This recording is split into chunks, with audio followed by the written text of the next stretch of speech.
ओम नमो भगवते वासुदेवाय नमः। आप सभी भक्तों को कामदा एकादशी की हार्दिक शुभकामनाएं। आप सभी भक्तों पर श्री हरि की कृपा सदा सर्वदा बनी रहे। आपके जीवन में सुख, शांति, समृद्धि और उत्तम स्वास्थ्य का वास हो। प्रभु आपकी सभी मनोकामनाएं पूर्ण करे। चैत्र माह के शुक्ल पक्ष की एकादशी को कामदा एकादशी का व्रत रखा जाता है। इस दिन जगत के पालनहार भगवान विष्णु का पूजन किया जाता है और उन्हें पीले वस्त्र, पुष्प, चंदन व तुलसी दल अर्पित किए जाते हैं। तो भक्त एकादशी की व्रत को नियम पूर्वक धारण करते हैं और पूरी श्रद्धा विश्वास के साथ इस व्रत को पालन करते हैं। विष्णु भगवान की कृपा से इस व्रत के प्रभाव से पिशाच तत्व दोष का नाश हो जाता है। यानी जातक को राक्षस योनि प्राप्त नहीं होती। कामदा एकादशी को पापों का नाश करने वाला बताया गया है।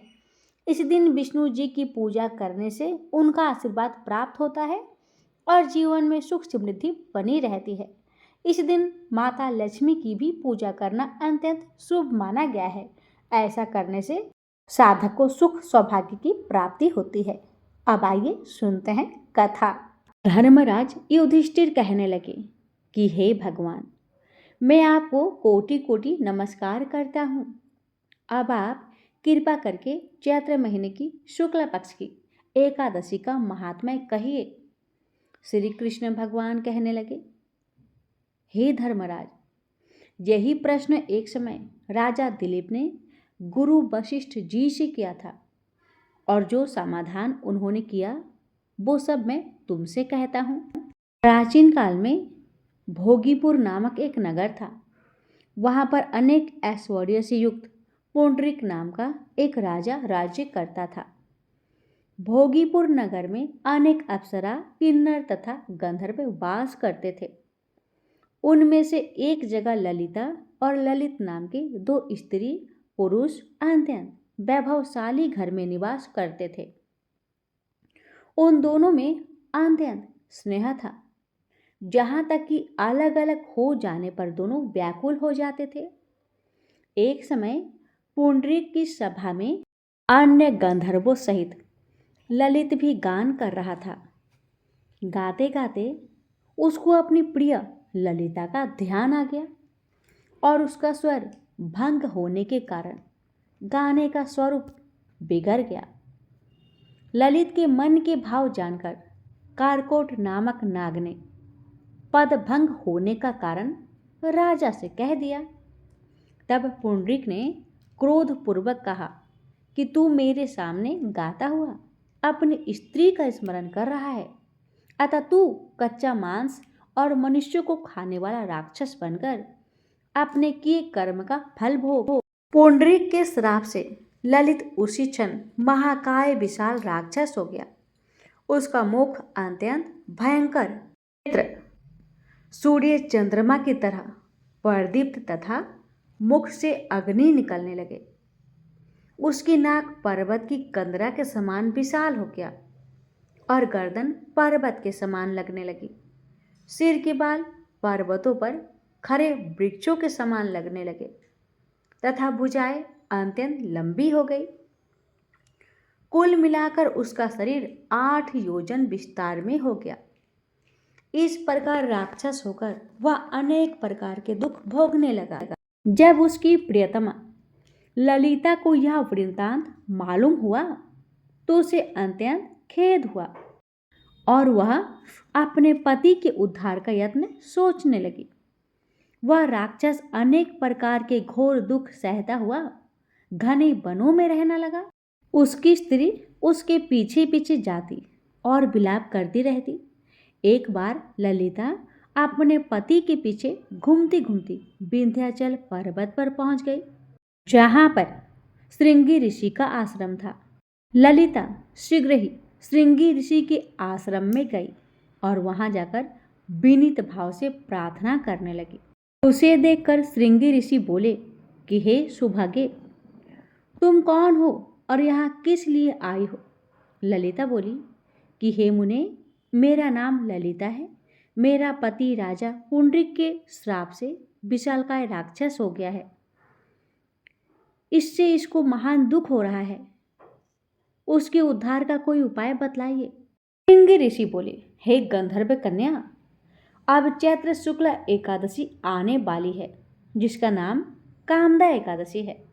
इसका व्रत करने से मनुष्य के सब कार्य सिद्ध होते हैं। यदि तू कामदा एकादशी का व्रत कर उसके पुण्य का फल अपने पति को दे दे तो वह शीघ्र ही राक्षस योनि से मुक्त हो जाएगा और राजा का श्राप में भी अश्वमेव शांत हो जाएगा। मुनि के ऐसे वचन को सुनकर ललिता ने चैत्र शुक्ल एकादशी आने पर उसका व्रत किया और द्वादशी को ब्राह्मणों के सामने अपने व्रत का फल अपने पति को देती हुई भगवान से इस प्रकार प्रार्थना करने लगी, हे भगवान, मैंने जो यह व्रत किया है इसका फल मेरे पति देव को प्राप्त हो जाए, जिससे वह राक्षस योनि से मुक्त हो जाए।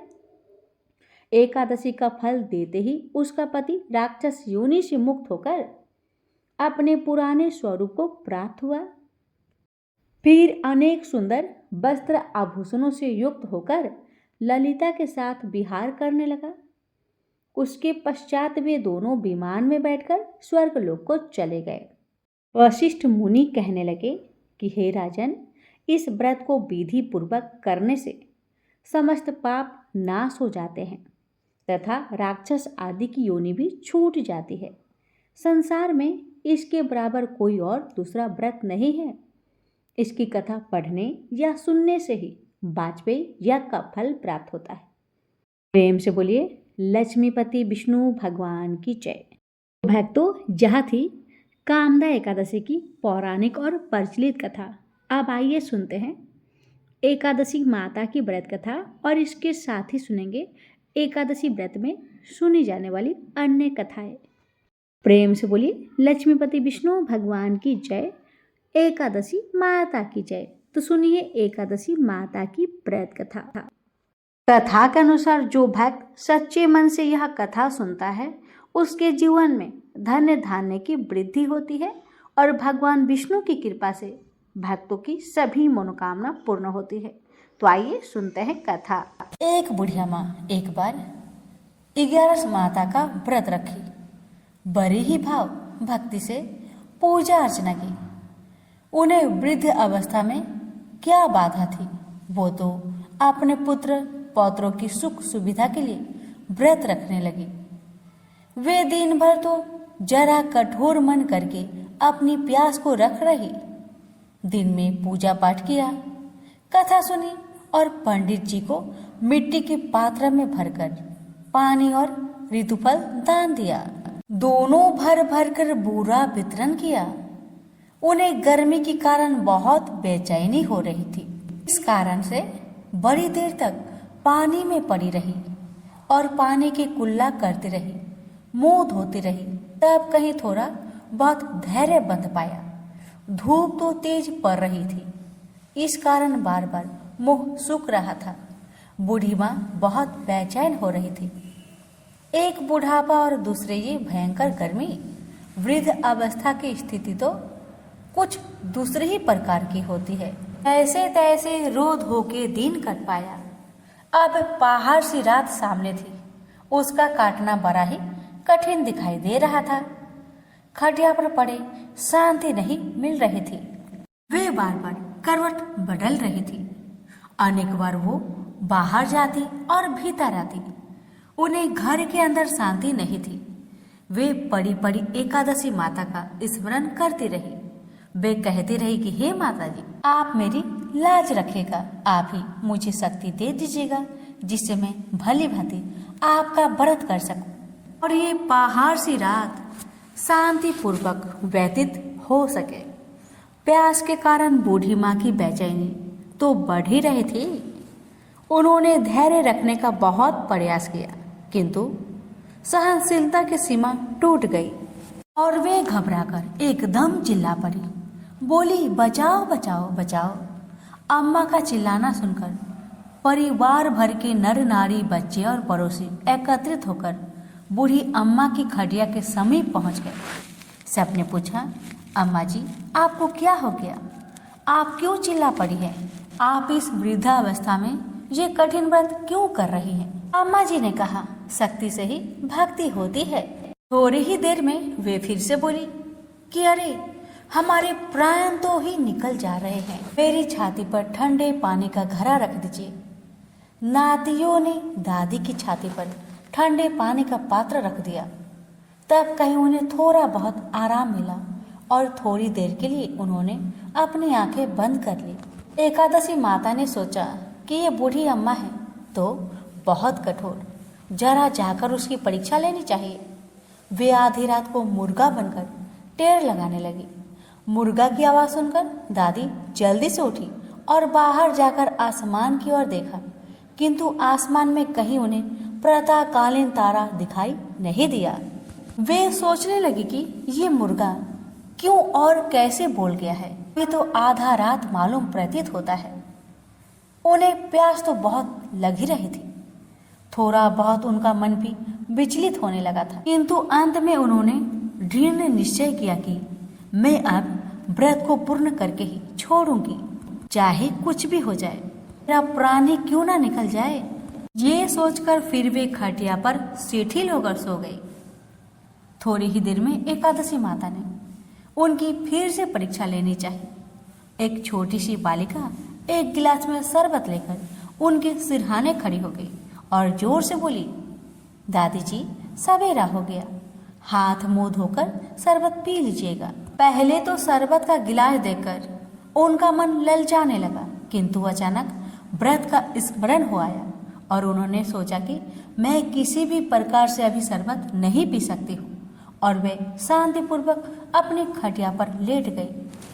फिर थोड़ी देर में उन्हें ऐसा लगा कि जैसे किसी ने उन्हें पानी के कुएं में पटक दिया हो। वे बड़ी देर तक उस कुएं में हाथ पांव चलाती रही, किंतु उन्होंने अपने मुख में पानी की एक बूंद भी नहीं जाने दी और वे दृढ़तापूर्वक अपना व्रत पालन करती रही। थोड़ी ही देर में न जाने कहां से सामने आग जलने लगी, जिससे भारी गर्मी बढ़ने लगी। प्यास के कारण प्राण निकलने लगे, किंतु बूढ़ी अम्मा का कुछ भी नहीं बिगड़ पाया।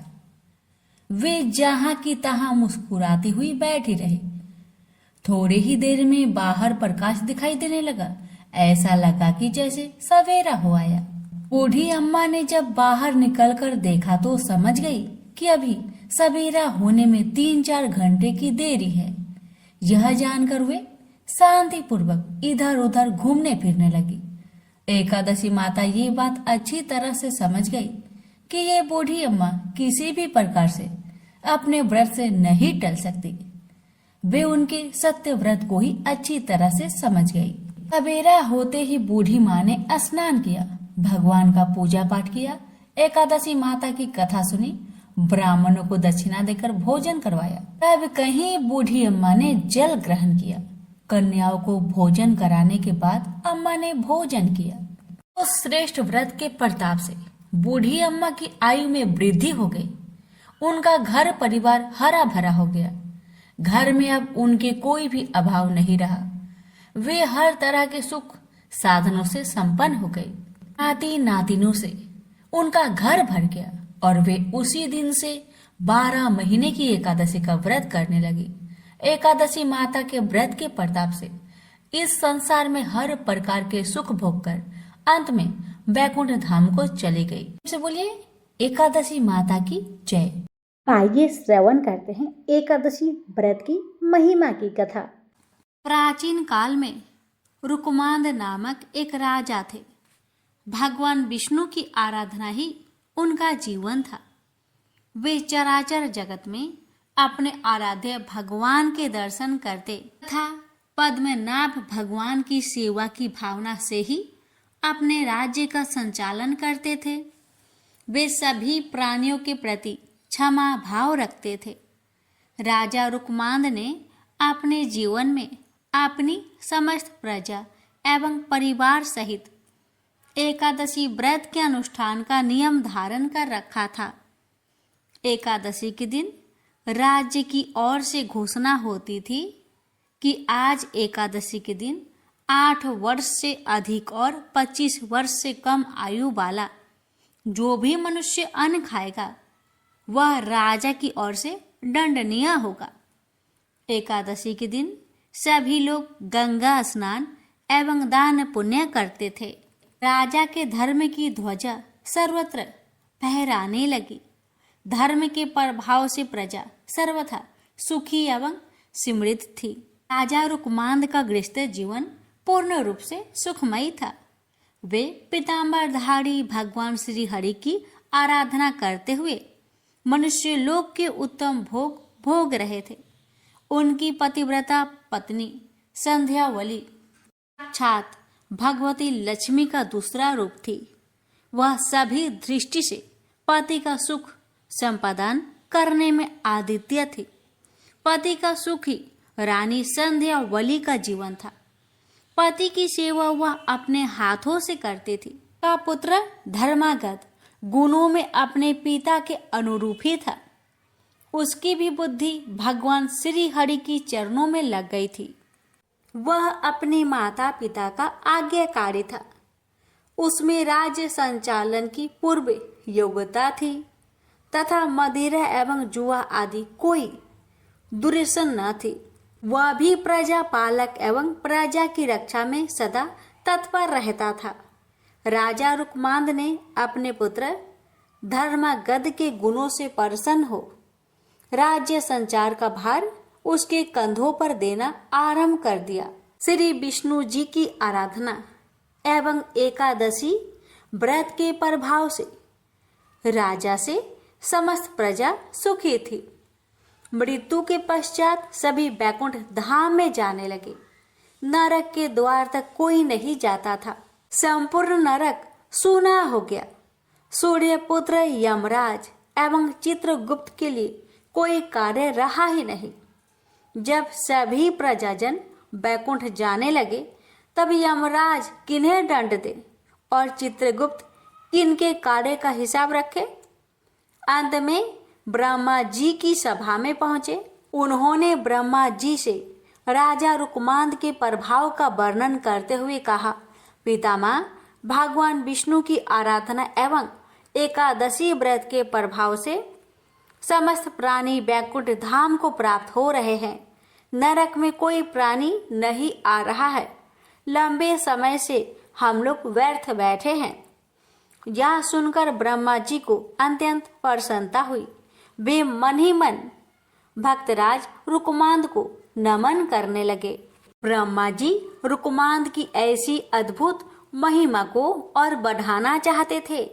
उन्होंने अपने मन के संकल्प से एक अत्यंत सुंदर एवं लावण्यवती नारी को प्रकट किया। उस नारी का नाम मोहिनी था। वह संसार की सभी सुंदरियों में श्रेष्ठ व रूप वैभव से संपन्न थी। एक दिन राजा रुकमांद वन भ्रमण के लिए निकले हुए थे। उसी वन में वह मोहिनी अत्यंत मधुर बीना बजा रही थी। उस रूप राशि को देखकर राजा रुकमांद मोहित हो गए। राजा ने मोहिनी से परिणय की याचना की। मोहिनी ने मुस्कुराते हुए एक शर्त रखी कि जिस समय पर मैं जो कहूँ आपको उसका पालन करना होगा। राजा ने मोह के वशीभूत होकर वह शर्त स्वीकार कर ली और वे मोहिनी के साथ अपनी राजधानी लौट आए। यहाँ वे मोहिनी के साथ सुख से समय व्यतीत करने लगे। युवराज धर्मागद ने शासन प्रबंध की पूर्ण योग्यता प्राप्त कर ली थी। उसने भूमंडल के सभी मंडलों को जीतकर उन पर अपना शासन जमा लिया था। अपने बहुमूल्य रत्न मनिया लाकर अपने पिता को समर्पित किए। धर्मागद के सुशासन से प्रसन्न होकर रुकमांद ने अपनी संपूर्ण शासन व्यवस्था उसे सौंप दी। योग कन्या से धर्मागद का विधि पूर्वक विवाह हुआ। ब्रह्मा जी ने मोहिनी को राजा रुकमांद की परीक्षा के लिए ही भेजा था। सुखपूर्वक बहुत समय व्यतीत होने पर एक दिन वह अवसर आ उपस्थित हुआ। रुकमांद का एकादशी व्रत निर्विघ्न चल रहा था। वह एकादशी के दिन कभी अन्न ग्रहण नहीं करते थे। देव की भांति वे घोषणा करा देते, मनुष्यों तुम सब अपने वैभव के अनुसार एकादशी के दिन चक्र सुदर्शनधारी भगवान विष्णु की पूजा करो। वस्त्र उत्तम, चंदन, रोली, पुष्प, धूप, दीप तथा हृदय को अत्यंत प्रिय लगने वाले सुंदर फल एवं उत्तम गंध के द्वारा भगवान श्री हरि के चरणारविंदों की अर्चना करो। जो भगवान विष्णु का लोक प्रदान करने वाले मेरे इस धर्म सम्मत वचन का पालन नहीं करेगा, निश्चित ही उसे कठोर दंड दिया जाएगा। एक दिन मोहिनी अपने पति रुकमांद से एकादशी के दिन अन्न खाने के लिए आग्रह करने लगी। उसने हठ पूर्वक कहा कि गृहस्थ राजा जो सदैव परिश्रम करता है उसे कभी भी अन्न नहीं छोड़ना चाहिए। राजा ने मोहिनी को बहुत समझाया।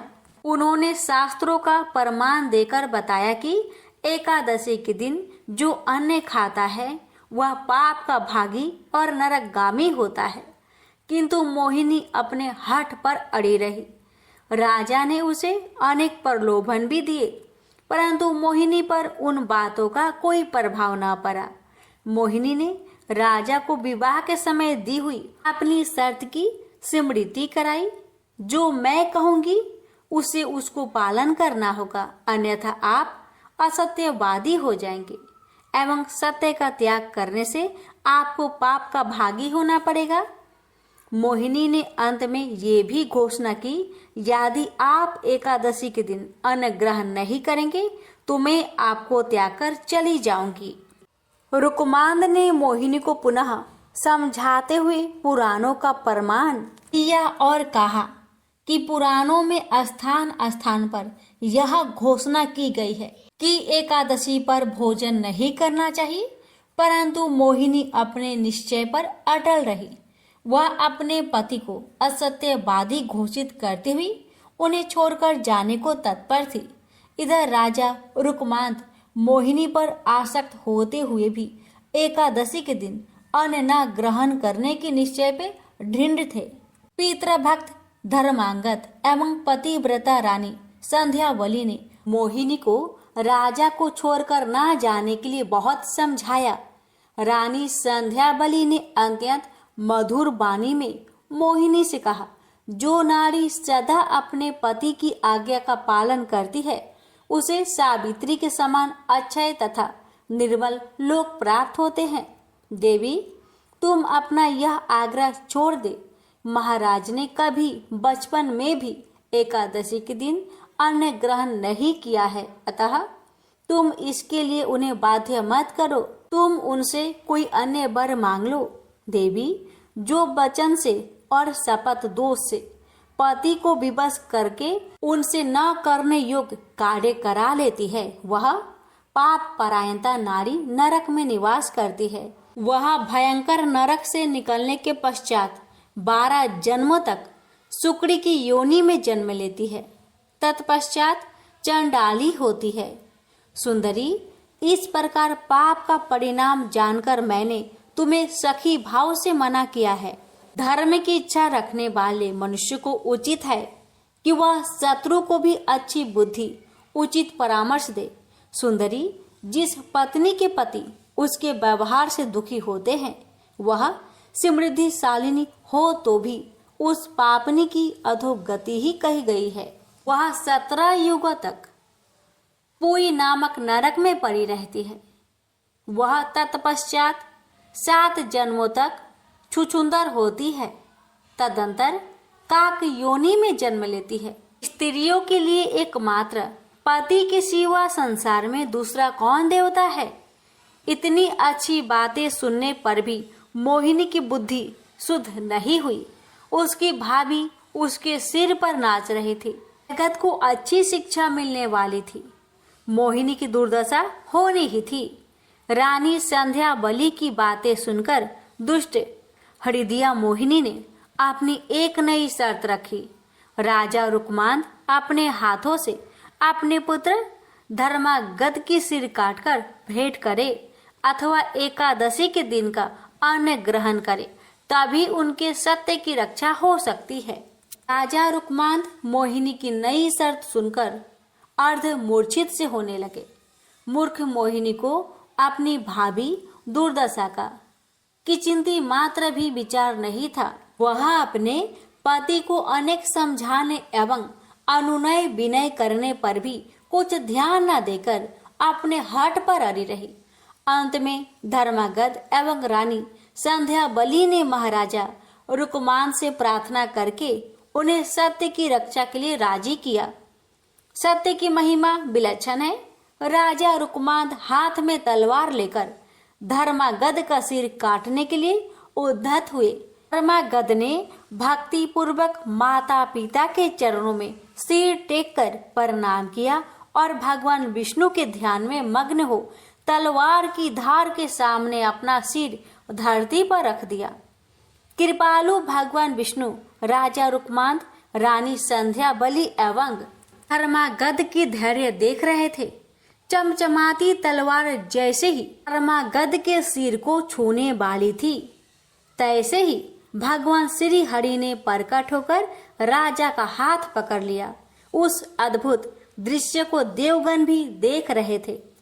उनके देखते देखते महात्मा नरेश, रानी संध्या बली एवं पुत्र धर्मागध के साथ भगवान विष्णु में सशरीर विलीन हो गए।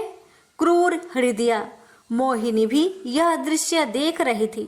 राजा के पुरोहित बसु से यह सब देखा नहीं गया। उनके संकल्प से दुष्टा मोहिनी वही भस्म में हो गई। प्रेम से बोलिए जय श्री हरि। कथा को जो भी भक्त एकादशी के दिन श्रद्धा भाव से श्रवण करता है, उस भक्त की हर मनोकामना विष्णु भगवान अवश्य ही पूरी करते हैं। प्रेम से बोलिए लक्ष्मीपति विष्णु भगवान की जय। अब आइए सुनते हैं भगवान विष्णु की भक्त की महापुण्यदायी कथा। राजा अमरीश भगवान श्री हरि के परम भक्त थे। वे पृथ्वी के सातों द्वीप, अचल संपत्ति और अतुल ऐश्वर्य के शासक होने पर भी इन्हें सपने तुल्य समझते थे, क्योंकि वे जानते थे कि जिस धन वैभव के लोभ में पड़कर मनुष्य घोर नरक में जाता है, वह केवल 4 दिन की चांदनी है। राजा अमरीश का भगवान श्री कृष्ण में और उनके प्रेमी साधुओं में परम प्रेम था। उन्होंने अपने मन को श्री कृष्ण के चरणों में, वाणी को भगवान के गुणों का गान करने में, हाथों को श्री हरि के मंदिर मार्जन में और अपने कानों को भगवान की मंगलमयी कथा के श्रवण में लगा रखा था। उन्होंने अपने नेत्रों को श्री हरि की विग्रह व मंदिरों के दर्शन में, नासिका को उनके चरण कमलों पर चढ़ी श्रीमती तुलसी की दिव्य गंध में और जीवा को भगवान के प्रति अर्पित नैवेद्य प्रसाद में संलग्न कर दिया था।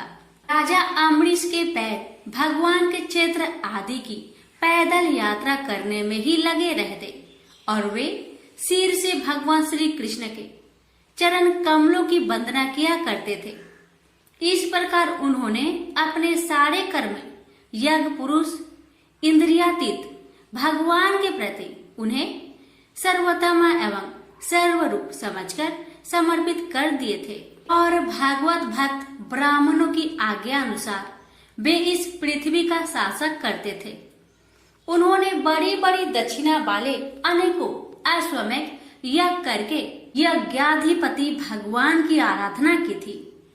उनकी प्रजा महात्माओं के द्वारा गाए हुए भगवान के उत्तम चरित्रों का बहुत सम्मान करती, किसी समय बड़े प्रेम से श्रवण करती और किसी समय उनका गान करती।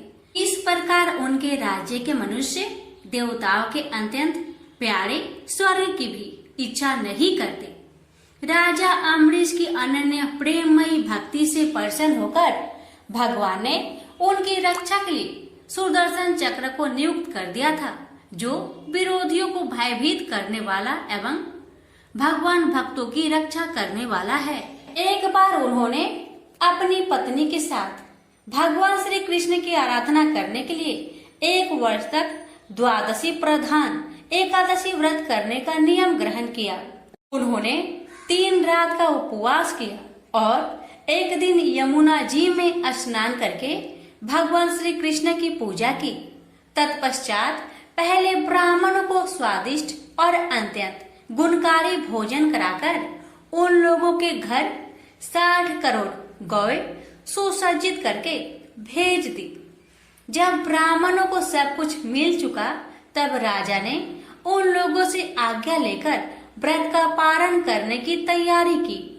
उसी समय श्राप और वरदान देने में समर्थ स्वयं दुर्वासा जी भी उनके यहाँ अतिथि रूप में पधारे। राजा अम्बरीश उन्हें देखते ही उठकर खड़े हो गए, आसन देकर बैठाया और विविध सामग्रियों से उनके चरणों में प्रणाम करके भोजन के लिए प्रार्थना की। दुर्वासा जी ने राजा अम्बरीश की प्रार्थना स्वीकार कर ली और इसके बाद आवश्यक कर्मों से निवृत्त होने के लिए वे नदी तट पर चले गए। वे ब्रह्मा का ध्यान करते हुए यमुना के पवित्र जल में स्नान करने लगे। इधर द्वादशी केवल घड़ी भर शेष रह गई थी। धर्मज्ञ अम्बरीश ने धर्म संकट में पड़कर ब्राह्मणों के साथ परामर्श किया। उन्होंने कहा, ब्राह्मण देवताओं, ब्राह्मण को बिना भोजन कराए स्वयं खा लेना और द्वादशी रहते पारण न करना दोनों ही दोष है। इसलिए इस समय जैसा करने से मेरी भलाई हो और मुझे पाप न लगे ऐसा काम करना चाहिए। तब ब्राह्मणों के साथ विचार करके उन्होंने कहा, ब्राह्मणों, श्रुतियों में ऐसा कहा गया है कि जल पी लेना भोजन करना भी है, नहीं भी करना है। इसलिए इस समय केवल जल से पारण किए लेता हूँ। ऐसा निश्चय करके मन ही मन भगवान का चिंतन करते हुए राजश्री अम्बरीश ने जल पी लिया और फिर दुर्वासा जी के आने की राह देखने लगे। दुर्वासा जी आवश्यक कर्मों से निवृत्त होकर यमुना तट से लौट आए। जब राजा ने आगे बढ़कर उनका अभिनंदन किया तब उन्होंने अनुमान से ही समझ लिया कि राजा ने पारण कर लिया है। उस समय दुर्वासा जी बहुत भूखे थे। वे क्रोध से थर थर कांपने लगे। उन्होंने हाथ जोड़कर खड़े अम्बरीश से डट कर कहा, आओ देखो तो सही, यह कितना क्रूर है। यह धन के मद में मतवाला हो रहा है। भगवान की भक्ति तो इसे छू तक नहीं गई और यह अपने को बड़ा समर्थ मानता है। आज इसने धर्म का उल्लंघन करके बड़ा अन्याय किया है। मैं इसका अतिथि होकर आया हूँ, किंतु फिर भी मुझे खिलाए बिना ही इसने खा लिया। अच्छा देख, तुझे अभी इसका फल चखाता हूँ। यो कहते कहते वे क्रोध से जल उठे। उन्होंने अपनी एक जटा उखाड़ी और उससे अम्बरीश को मार डालने के लिए एक कृत्या राक्षसी उत्पन्न की। वह आग के समान जलती हुई हाथ में तलवार लेकर राजा अम्बरीश पर टूट पड़ी। परम पुरुष परमात्मा ने अपने सेवक की रक्षा के लिए पहले से ही सुदर्शन चक्र को नियुक्त कर रखा था। जैसे आग क्रोध से गुर्राते हुए सांप को भस्म कर देती है, वैसे ही चक्र ने दुर्वासा जी की कृत्या को जलाकर ढेर कर दिया। जब दुर्वासा जी ने देखा कि मेरी बनाई हुई कृत्या तो जल रही है और चक्र मेरी ओर आ रहा है, तब वे भयभीत हो अपने प्राण बचाने के लिए जी छोड़कर एकाएक भाग निकले। जैसे ऊंची ऊंची लपटों वाला दवानल सांप के पीछे दौड़ता है, वैसे ही भगवान का चक्र तो मेरे पीछे लग गया है। तब दुर्वासा जी दिशा, आकाश, पृथ्वी, अतल, वितल आदि नीचे के लोक, समुद्र, लोकपाल और उनके द्वारा सुरक्षित लोक एवं स्वर्ग तक में गए। परंतु जहाँ जहाँ वे गए वहीं वहीं उन्होंने असहा तेज वाले सुदर्शन चक्र को अपने पीछे लगा देखा। जब उन्हें कहीं भी कोई रक्षक न मिला तब वे तो डर गए। अपने प्राण बचाने के लिए वे देव शिरोमणि ब्रह्मा जी के पास गए और बोले, ब्रह्मा जी, आप स्वयंभू हैं। भगवान के इस तेजोमयी चक्र से मेरी रक्षा कीजिए। ब्रह्मा जी ने कहा, दुर्वासा जी, मैं शंकर जी, दक्ष, भृगु आदि, प्रजापति, भूतेश्वर आदि सब जिनके बनाए नियमों में बंधे हैं तथा जिनकी आज्ञा सिरोधार्य करके हम लोग संसार का हित करते हैं, उनके भक्त के द्रोही को बचाने में हम समर्थ नहीं है। जब ब्रह्मा जी ने इस प्रकार दुर्वासा को निराश कर दिया, तब भगवान के चक्र से संतप्त होकर वे कैलाशवासी भगवान शंकर की शरण में गए। शंकर जी ने कहा, दुर्वासा जी, जिनसे पैदा हुए अनेकों ब्रह्मांडों में हमारे जैसे हजारों चक्र काटते हैं, यह चक्र उन्हीं विश्वेश्वर का शस्त्र है। यह हम लोगों के लिए असह्य है। तुम उन्हीं की शरण में जाओ, वे भगवान ही तुम्हारा मंगल करेंगे। निराश होकर दुर्वासा जी श्री हरि भगवान के परम धाम बैकुंठ की तरफ में भागे। दुर्वासा जी भगवान के चक्र की आग से जल रहे थे।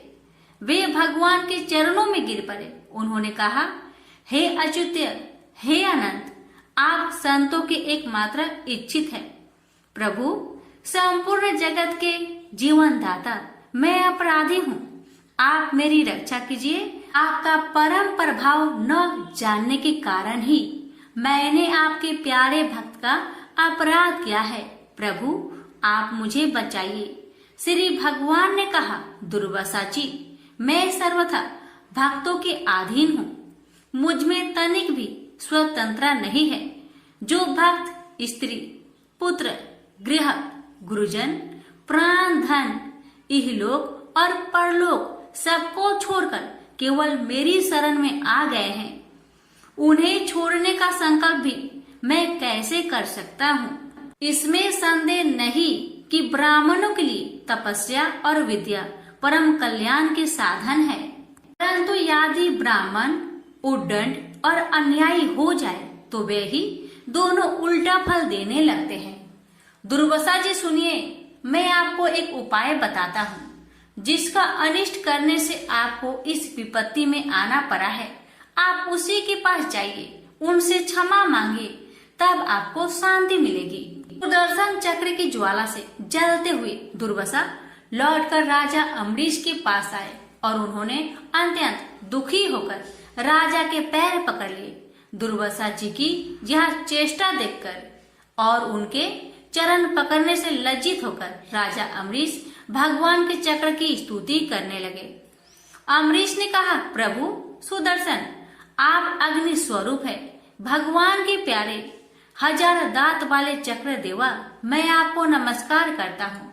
समस्त अस्त्र शस्त्रों को नष्ट कर देने वाले एवं पृथ्वी के रक्षक, आप इन ब्राह्मण की रक्षा कीजिए। आप कृपा करके हमारे कुल के भाग्योदय के लिए दुर्वासा जी का कल्याण कीजिए। हमारे ऊपर यह आपका महान अनुग्रह होगा। यदि मैंने कुछ भी दान किया हो या किया हो अथवा अपने धर्म का पालन किया हो, यदि हमारे वंश के लोग ब्राह्मणों को ही अपना आराध्य देव समझते रहे हो, तो दुर्वासा जी की जलन मिट जाए। भगवान समस्त गुणों के एकमात्र आश्रय स्थल है। यदि मैंने समस्त प्राणियों की आत्मा के रूप में उन्हें देखा हो और वे मुझ पर प्रसन्न हो, तो दुर्वासा जी का हृदय की सारी जलन मिट जाए।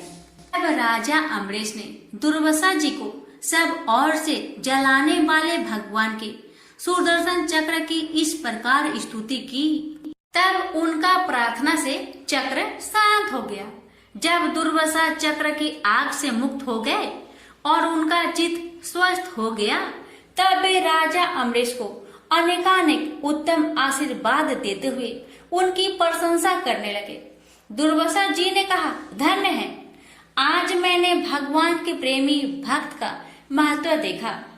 राजन, मैंने आपका अपराध किया, फिर भी आप मेरे लिए मंगल कामना ही कर रहे हैं।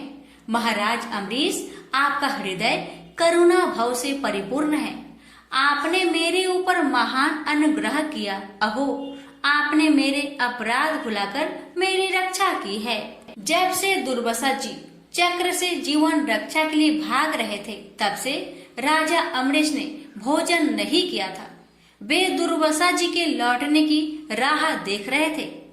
अब उन्होंने दुर्वासा जी के चरण पकड़ लिए और उन्हें प्रसन्न करके विधि पूर्वक भोजन कराया।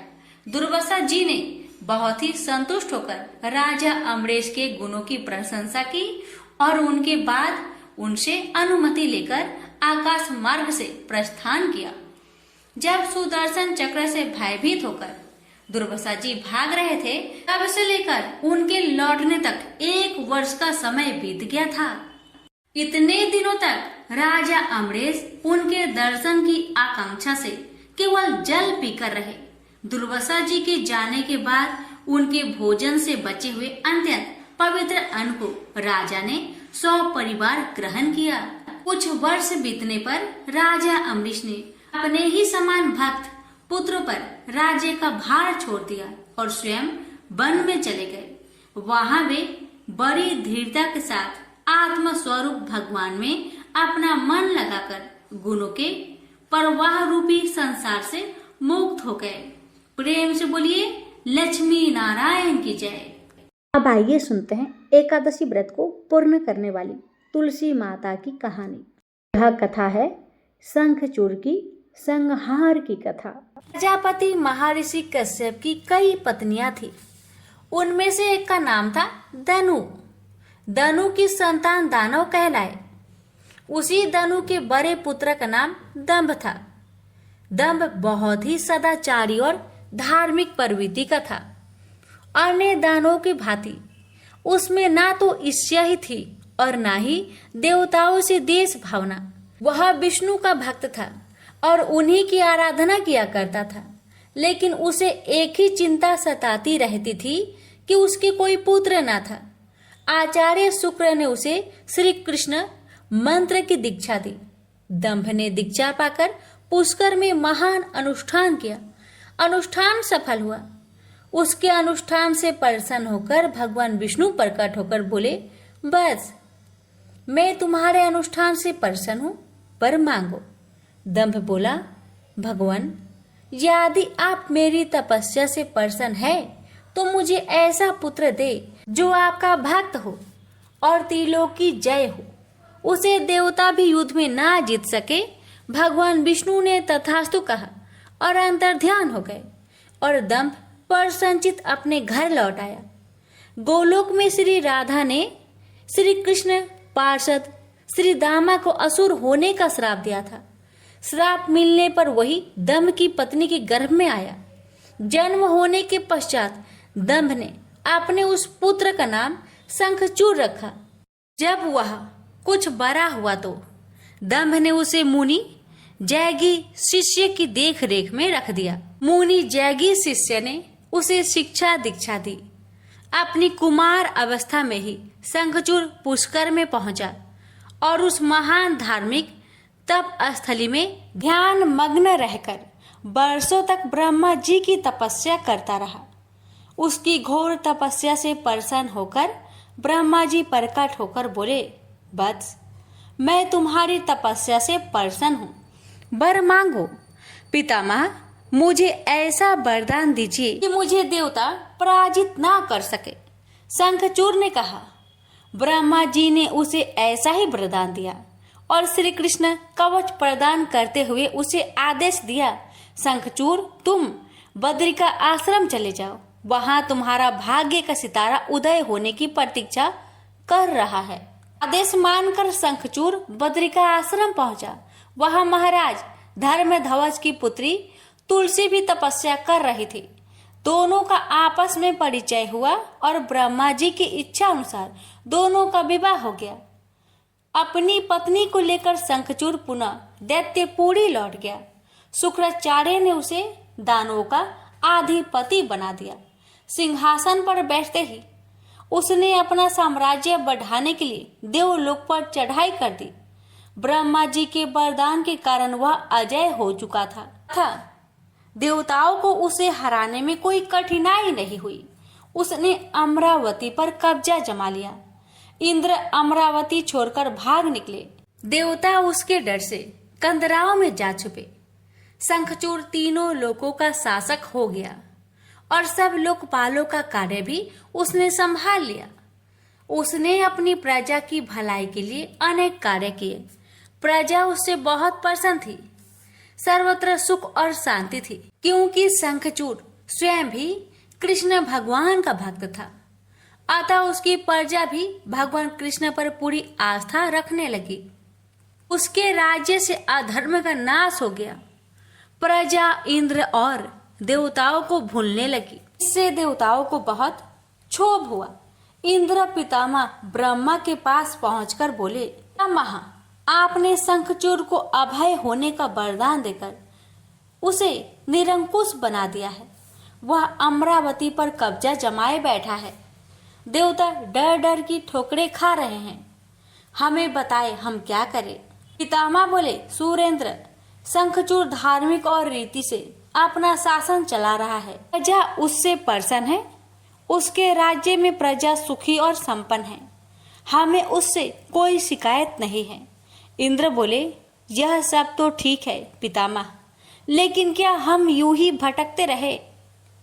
आखिर अमरावती है तो देवताओं की ही।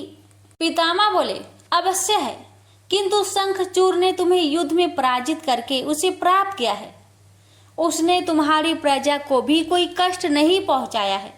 सिर्फ सिंहासनों का ही फेर बदल हुआ है ना।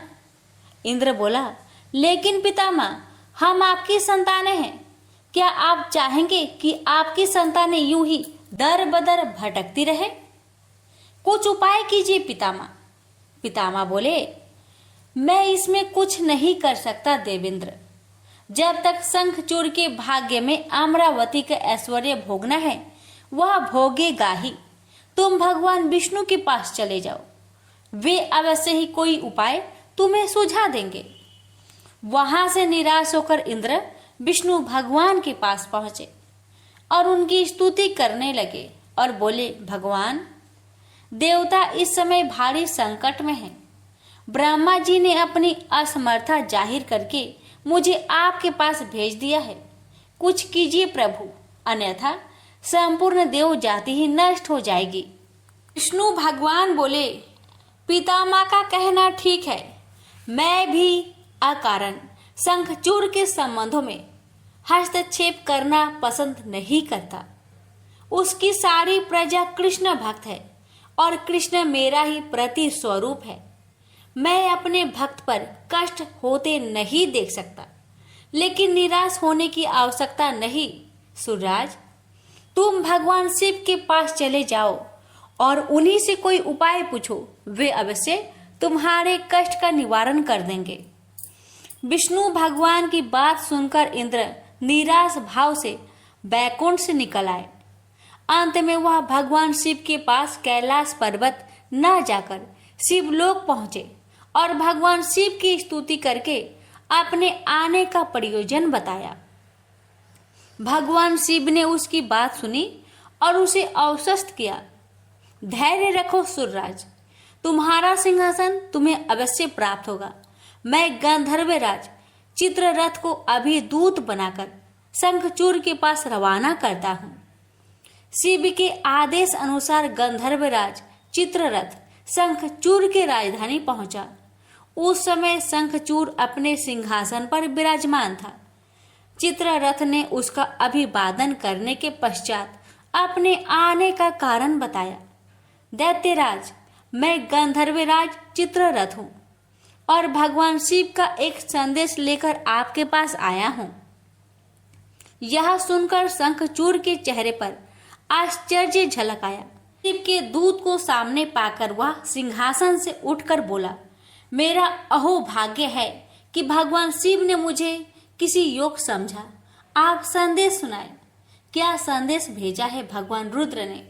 गंधर्वराज बोला, दैत्यराज, भगवान शिव का संदेश है कि तुम देवताओं का राज्य उन्हें वापस लौटा दो और उनके अधिकार उन्हें दे दो। भगवान शिव ने देवों को अभय होने का वचन दिया है।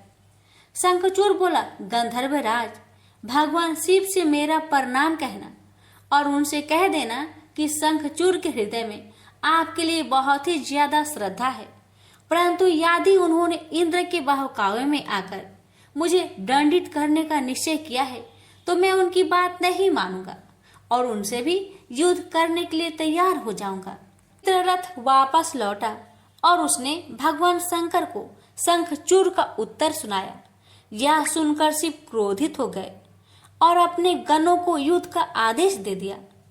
उधर शंखचूड़ ने अपने पुत्र का अभिषेक कर उसे दानवाधिपति बना दिया और अपनी पत्नी से बोला, मैंने युद्ध स्वीकार कर लिया है देवी, ईश्वर करे युद्ध में हमारी विजय हो। अब मुझे अनुमति दो, मेरी सेनाएं तैयार है। शंखचूड़ अपनी सेनाओं लेकर युद्ध भूमि में जा पहुंचा। दोनों सेनाओं गोमतत्र पर्वत के समीप एक दूसरे के आमने सामने आ खड़ी हुई।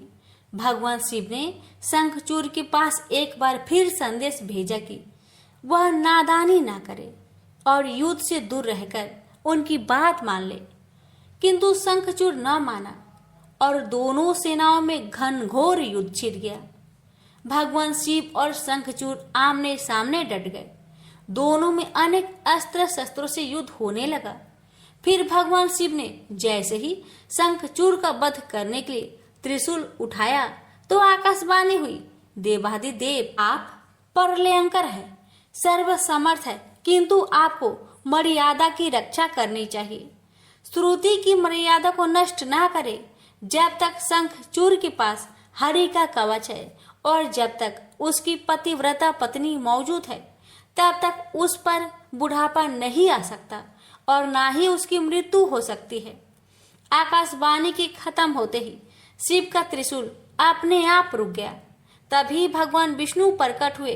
शिव से बोले, भगवान आपने तो मुझे बड़े धर्म संकट में डाल दिया है। आप ही ने तो इंद्र को मेरे पास भेजा और जब मैंने उसे अभय करने के लिए युद्ध आरंभ किया तो अब आपका ही कवच आड़े आ रहा है। अब आप ही कोई उपाय सोचिए। विष्णु बोले, शंखचूड़ के श्राप का समय अब समाप्त होने ही वाला है।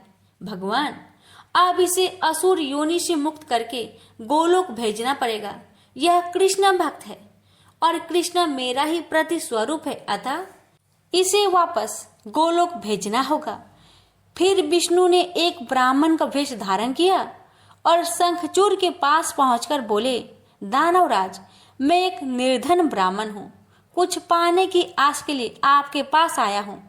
शंखचूड़ बोला, मांगो वृपवर, जो भी मेरे पास है उसे दे देने में मुझे किंचित भी विलंब नहीं लगेगा। मेरा सिर भी मांगोगे तो वह भी देने से मैं इनकार नहीं करूंगा। आप आदेश तो दो। ब्राह्मण भेषधारी विष्णु बोले, दैत्यराज मुझे आपका सिर नहीं आपका कवच चाहिए। बोलिए, देंगे अपना कवच। शंखचूड़ ने अपना कवच उतारकर ब्राह्मण भेषधारी विष्णु को सौंपते हुए कहा, अवश्य यदि भगवान कृष्ण की ऐसे ही इच्छा है तो ऐसा ही होगा। आप कवच ले जाइए। ब्राह्मण भेषधारी विष्णु कवच लेकर दैत्यपुरी पहुंचे। फिर उन्होंने शंखचूड़ का भेष धारण किया और राजमहल में जाकर शंखचूड़ की पत्नी तुलसी के पास पहुंचे। तुलसी ने उन्हें अपना पति ही समझा और उनका स्वागत किया। उस रात विष्णु शंखचूड़ के महल में ही ठहरे। अचानक ही पतिव्रता तुलसी को धोखे का आभास हुआ। वह चौंक कर बिस्तर से उठी, बोली, कौन है तू और मेरे साथ छल करने का तुम्हें साहस कैसे हुआ? जल्दी बोल, अन्यथा अपने पतिव्रत तेज से अभी भस्म करती हूँ। विष्णु अपने वास्तविक रूप में प्रकट हो गए। उन्होंने तुलसी को समझाते हुए कहा, सुनो जी, तुम्हारे पति का समय पूरा हुआ। एक श्राप के कारण ही उसे असुर योनि में आना पड़ा था। अब से वह गोलोक में रहेगा, क्योंकि तुम्हारा पतिव्रत धर्म ही उसकी रक्षा कर रहा था। इसलिए मुझे छल करके तुम्हें कलुषित करना पड़ा। तुलसी रोते हुए बोली, यह आपने अच्छा नहीं किया भगवान। क्यों मेरे साथ छल करके मेरा अस्तित्व नष्ट किया? मैं श्राप देती हूँ कि आज से आपको भी पत्थर बन जाना पड़ेगा। आप में दया ममता नहीं है, आप पत्थर है पत्थर। विष्णु बोले, और मैं भी तुम्हें वर देता हूँ तुलसी कि मेरे पत्थर बन जाने पर तुम्हें भी मेरे पास ही स्थान मिलेगा। भविष्य में लोग तुलसी और शालिग्राम की पूजा करेंगे। तुलसी के बगैर शालिग्राम की पूजा अधूरी रहेगी। उसके बाद विष्णु अंतर्ध्यान हो गए और युद्ध भूमि में खड़े शिव को अपनी दिव्य शक्ति से सब कुछ बता दिया। शंखचूड़ और शिव में पुनः युद्ध आरंभ हो गया, किंतु तुलसी के पतिव्रत धर्म नष्ट हो जाने से शंखचूड़ की शक्ति घट गई थी। अतः शिव ने अपना त्रिशूल उसकी ओर फेंका तो वह सीधा शंखचूड़ की हृदय स्थल को बेध गया। वातावरण में हजारों बिजलियां एक साथ कौंध गई, चारों दिशाएं कांप उठी और देखते ही देखते शंखचूड़ धरती पर जा गिरा। गिरते ही उसके प्राण पेखरू उड़ गए। श्राप से मुक्ति मिलते ही श्री दामा गोलोक जा पहुंचा। उसकी भस्म से एक शंख प्रकट हुआ जो कालांतर में भगवान शिव के हाथों की शोभा बना। देवताओं ने शिव की जय जयकार की और इंद्र को अपना सिंहासन पुनः प्राप्त हो गया। प्रेम से बोलिए हर हर महादेव, माता पार्वती की जय, लक्ष्मी नारायण की जय, तुलसी माता की जय, शालिग्राम भगवान की जय। भक्तों, एकादशी व्रत की पूर्ण फल प्राप्त करने हेतु सुनते हैं गणेश जी की कथा। एक बार गणेश जी एक छोटे से बालक के रूप में एक चम्मच में चावल और दूसरे चम्मच में दूध लेकर निकले। वो हर किसी से कह रहे थे कि कोई मेरे लिए खीर बना दो, कोई मेरे लिए खीर बना दो। एक बुढ़िया माई बैठी हुई थी। उसने कहा, ला बेटा, मैं तुम्हारे लिए खीर बना देती हूँ। इतना कहकर बुढ़िया माई अपने कमरे में जाकर छोटे छोटे 2 कटोरी लेकर आती है। तब भेष रूपी गणेश जी कहने लगे, दादी माँ, छोटी सी बर्तन से क्या होगा? आपके घर में जो सबसे बड़ा बर्तन हो उसी को लेकर आओ। बुढ़िया माई मुस्कुराकर बच्चे के मन रखने के लिए, उसके खुशी के लिए अपने घर की सबसे बड़ा बर्तन लेकर बाहर आई और बालक गणेश के सामने रख दिया। अब तो बुढ़िया माई की आंखें फटी की फटी रह गई। वह जो थोड़े से चावल थे, 1 चम्मच चावल उस बर्तन में डालते ही बर्तन चावल से भर गया और दूसरे बर्तन में 1 चम्मच का दूध डालने से ही बर्तन दूध से भर गया। ये सब देख बुढ़िया आश्चर्य में पड़ गई। अब इतना होने के बाद भेष रूपी गणेश जी कहते हैं, दादी माँ, मैं नहाकर आता हूँ, आप खीर को बनाकर तैयार कर लो। जब बुढ़िया माई बड़े ही प्यार से खीर को बनाया, बूढ़ी माई के पोते पोती खीर खाने के लिए रोने लगे। बुढ़िया ने कहा, गणेश जी, आपके भोग लगे। इतना कहकर चूल्हे में थोड़ी सी खीर डाली और अपने दोनों बच्चों को कटोरी भर भर कर खीर दे दिया। बूढ़ी माई की पड़ोसन ऊपर से देख रही थी तो बुढ़िया माई ने सोचा ये पड़ोसन जरूर चुगली कर देगी, तो बुढ़िया माई ने उसे भी 1 कटोरा खीर भरकर उसे भी पकड़ा दिया। अब होता है ये कि बेटे की बहू चुपके से आई और 1 कटोरा खीर लेकर बड़े प्रेम से खाई और कटोरा को चक्की के नीचे छुपा दिया। अभी भी गणेश जी नहीं आए थे। बुढ़िया माई को भी भूख लग रही थी। बेचारे वो भी 1 कटोरा खीर भरकर किवाड़ के पीछे बैठकर एक बार फिर कहा, हे गणेश जी, आपको भोग लगे, ऐसा कहकर खाना शुरू कर दिया। तभी गणेश जी आ गए तो बुढ़िया माई कहने लगी, आजा रे गणेशिया, खीर खा लो, मैं आपके ही राह देख रही थी। गणेश जी ने कहा, दादी माँ, मैंने खीर पहले ही खा ली है। तो बुढ़िया माई ने कहा, कब खाई? गणेश जी कहने लगे, जब आपके पोते पोती ने खीर खाई तब मैंने खाई थी, जब आपकी पड़ोसन ने खाई थी तब भी मैंने खाई थी, और जब बूढ़ी माँ आपकी बहू ने खाई तब भी मैंने खाई थी, और अब जब आप खा रही हो तो मेरा पेट पूरी तरह से भर गया है। तो बुढ़िया माई कहने लगी, बेटा, तुम्हारी सब बात सच है, पर मैं कैसे मानूं कि मेरी बहू ने खीर खाई? बेचारी सुबह से काम में लगी रही है, तो फिर उसने कब खाई? गणेश जी ने कहा, चक्की के नीचे जाकर देख, जूठा कटोरा पड़ा है जो तेरी बहू ने खाकर छुपा के रखी है, और तूने तो मेरे लिए भोग भी लगाया था, और तुम्हारी बहू ने वैसे ही खा गई। बूढ़ी माई ने कहा, बेटा यह घर की बात है, घर में ही रहने दो। अब बताओ कि बची हुई खीर का मैं क्या करूं? बेसरूपी गणेश जी ने कहा, नगरी जिमा दो। बुढ़िया ने पूरी नगरी जिमा दी, लेकिन फिर भी गणेश जी की कृपा से खीर पूरा की पूरा भरा ही था। राजा को पता लगा कि बुढ़िया के पास जादुई बर्तन है, तो राजा ने बुढ़िया माई को महल में बुलवाया और कहा, क्यों रे बुढ़िया, यह खीर वाली बर्तन तुम्हारे घर में शोभा नहीं देता है, ये तो हमारे महल में शोभा देगा।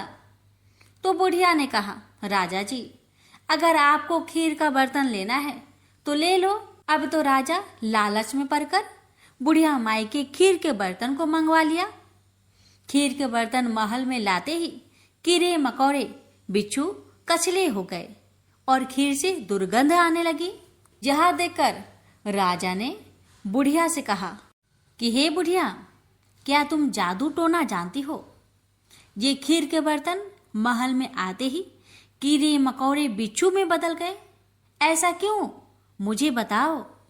पहले तुम अपने खीर के बर्तन वापस ले लो, फिर मुझे सारी कहानी बताओ।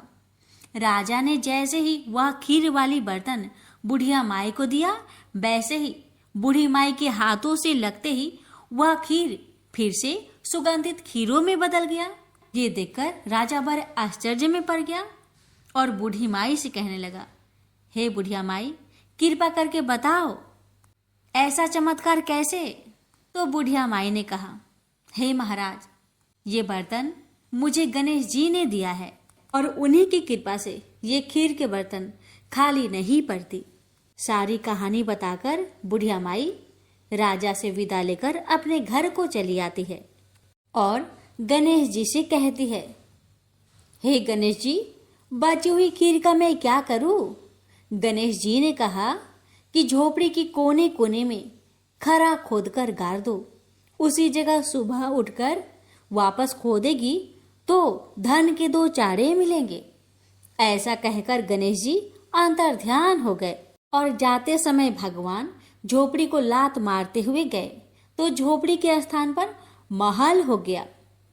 सुबह बहू ने फावड़ा लेकर पूरे घर को खोद दिया, लेकिन कुछ भी नहीं मिला।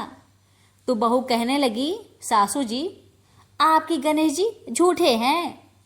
तो सास ने कहा, बहू, मेरे गणेश झूठो नहीं है, ला मैं देखूं। वह सुई लेकर खोजने लगी तो टन टन कर 2 धन के चाड़े निकल आए। बहू ने कहा, सासू जी, आपके गणेश तो साचो ही हैं।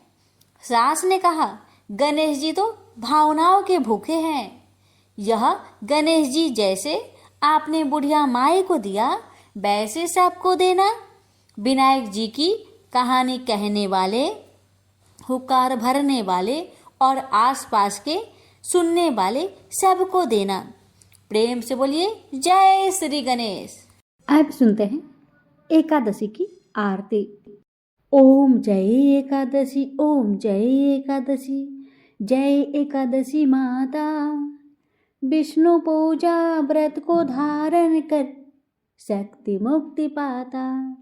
ओम जय एकादशी, ओम जय एकादशी, जय एकादशी माता। विष्णु पूजा व्रत को धारण कर शक्ति मुक्ति पाता। तेरे नाम गिनाऊं देवी, भक्ति प्रदान करनी। गण गौरव की देनी माता, शास्त्रों में है वर्णी। ओम जय एकादशी, ओम जय एकादशी, जय एकादशी माता।